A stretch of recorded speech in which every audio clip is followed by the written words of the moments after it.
Tersangka kasus dugaan ujaran kebencian, Sugi Nur Raharja alias Gus Nur mendapat dukungan dari tokoh, alim ulama, serta ustaz. Dukungan tersebut untuk menjamin tersangka dalam permohonan pengangguhan penahanan. Gus Nur ditahan di Rutan Bareskrim Polri untuk kepentingan penyidikan kasus ujaran kebencian dan penghinaan terhadap Ormas Nahdlatul Ulama. Ia ditangkap di rumahnya di Kecamatan Pakis, Malang, Jawa Timur, Sabtu, tanggal 24 Oktober tahun 2020, dini hari. Kuasa hukum Gus Nur, Chandra Purnairawan menjelaskan penangguhan penahanan Gus Nur untuk kepentingan pondok pesantren milik Gus Nur. Pihak Gus Nur khawatir penahanan akan berdampak pada aktivitas pondok pesantren. Sebab, sambung Chandra, selama ini Gus Nur menanggung biaya operasional pondok pesantren yang memiliki ratusan santri. Untuk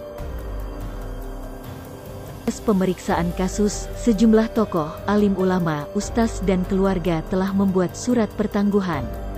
Chandra mengklaim surat jaminan yang sudah dikumpulkan berjumlah ratusan.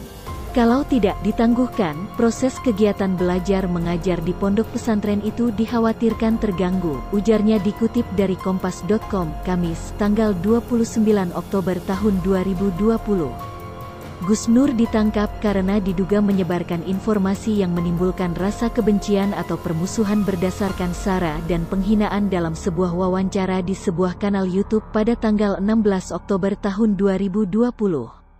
Ketua Pengurus NU Cabang Cirebon Aziz Hakim melaporkan Gus Nur ke Bareskrim Polri yang terdaftar dengan nomor laporan LPB 0596X2020 Bareskrim tertanggal 21 Oktober tahun 2020. Selain itu, Aliansi Santri Jember juga melaporkan Gus Nur ke Polres Jember, Senin, tanggal 19 Oktober tahun 2020, dengan dugaan menghina NU dalam sebuah video wawancara dengan Reflay Harun di YouTube. Pernyataan yang dinilai menghina adalah saat Gus Nur mengumpamakan NU sebagai bas umum yang sopirnya mabuk, kondekturnya teler, kernetnya ugal-ugalan, dan isi busnya yakni PKI, liberal, dan sekuler.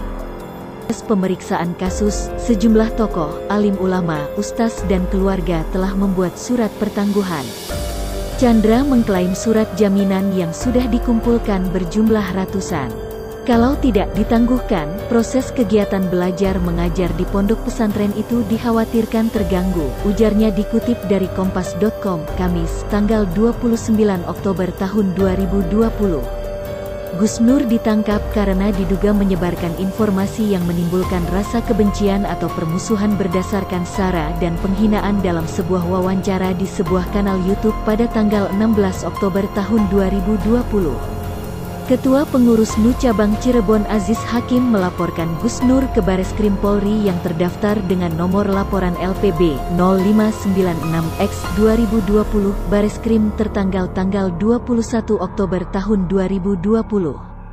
Selain itu, Aliansi Santri Jember juga melaporkan Gus Nur ke Polres Jember, Senin, tanggal 19 Oktober tahun 2020, dengan dugaan menghina NU dalam sebuah video wawancara dengan Reflay Harun di YouTube. Pernyataan yang dinilai menghina adalah saat Gus Nur mengumpamakan NU sebagai bas umum yang sopirnya mabuk, kondekturnya teler, kernetnya ugal-ugalan, dan isi busnya yakni PKI, liberal, dan sekuler.